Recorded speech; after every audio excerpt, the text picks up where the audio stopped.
Hi everyone, just wanted to make a video on I had a problem with climate warming and water levels rising and going down much slower than usual. My brackets to attach my docks are staying under water, and you can probably see it. It's right there under about 20-30 centimeters of water, and I need those to be out to be able to put my docks. So I would have two docks. One of them would be the ramp, would go up and down, and the other one would be just a floating dock. And here is a river, so we do have current, and we don't have a shallow shore. It gets deep all of a sudden, so the best solution for us was to have two floating docks, one that acts as a ramp, goes up and down with water decreasing and rising throughout rains and droughts. So what I wanted to do is do some sort of an extension, but that would be very solid. So this is the dock I was talking about. The first one here is the ramp. What I did now is just the tip had two barrels, and this side here going to the wall didn't have any barrels, but now I had to add a couple of barrels on this side too, so this will be also a straight floating dock. And if the water decreases, well, these two barrels will be in the air because these brackets will be attached to the wall.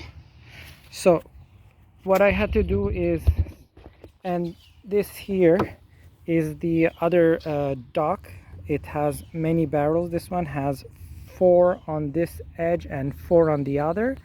I believe it's a 12 feet long by 6 or 7 feet wide dock. It's a very heavy dock. We pull it with a car and push a few of us down the ramp there, and then attach this wall to the wall and the second one after that one. So first thing, I did a prototype so that after I can work with steel. So basically, let's say that this is the wall over there that we saw by the water. This end will be coming to the wall, and then I measured the hole there. It's the same bracket as this one, so it was a 3/4 of an inch hole. So what I did is I took this piece of cardboard, and then I made sure that I round the edges so that it can pivot freely. There you go. So this way it pivots without getting jammed. So you need to have round ends. And then over here, as you can see, it's a smaller hole. It's a 5/8 of an inch, and it's very close to the end here. So I'm like, okay, how do I do it? I would have to like round it up like crazy, but then I figured out that I could put it on the outside over here, and I can finish almost straight, going all the way here. So basically, you would go this way, and then it could rotate this way. So all I would need is a couple of large washers in between here, and that would be it.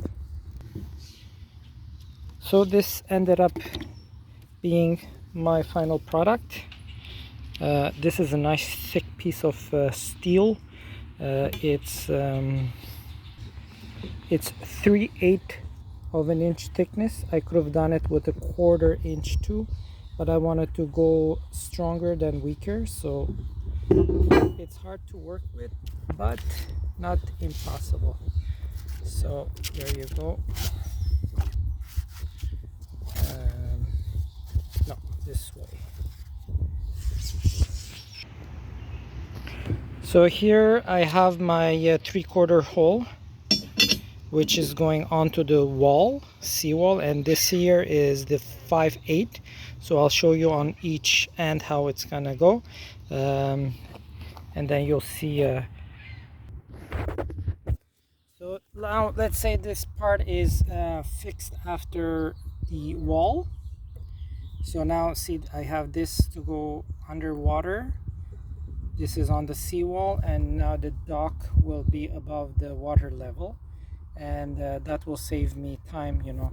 I could put the docks in on time, and then once the water goes down, what's going to happen is slowly the dock is going to get away from the seawall, and then it's going to start going down, and there you go. So now there'll be a gap. Obviously you're going to have to jump, but at this point when the water goes down, I'm going to just remove these, the extensions, and I'm going to put the docks right onto the seawall as I usually do. And here I just want to show you how it's not affected by the bolts there. See, it can rotate freely. That's why I rounded the edges, and let's say the water level really dropped, it would go down like this. So, and the same thing happens with this end when it's on the wall side. And to do all the work, maybe this part of the video some of you don't have to watch it, because if you know how to work with metal, then you don't need these tips. But if you haven't worked with metal, to make holes into this thickness of steel, 3/8 of steel, you really need a drill press. Otherwise it's going to be almost impossible. So make sure you have a nice drill press, to use a lot of lubricant. Make a little dent in your steel plate so that your first drill bit bites into it. So you have to go at least through 4 or 5 different drill bits to be able to make this larger hole at the end. So start with like a smaller drill bit, then go larger and larger and then larger, and then finally you can smooth out the edges.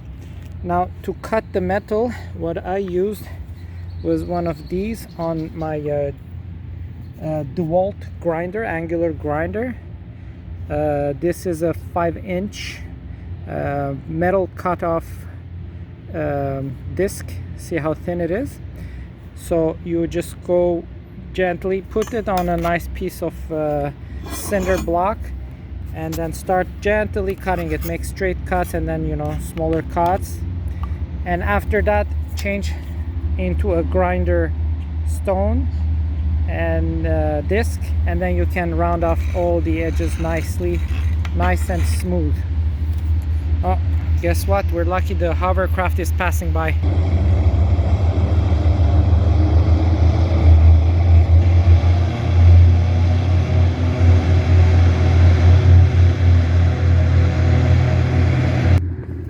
Sorry for the distraction, but that thing is just phenomenal. I have to every time go and see it. So yeah, after that, that's it. You do your grinding. Make sure whenever you're working to have a safe space. Make sure there's nothing that can catch fire, dry leaves or straw or whatever. So it's gonna create a lot of sparks. But take your time. You don't have to push on the grinder, just work it gently, feel it. And you have to wear earmuffs and also full face shield, because just in case if the disc shattered and flies into your face, a goggle will protect your eyes, but you better protect your whole face, including your neck. So that's it. I hope this video will help some of you.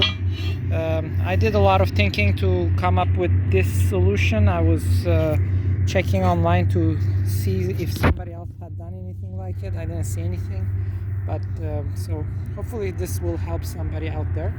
And eventually I'll put a video with these adapters on the dock, and then share it with you, the results. Good luck with your project.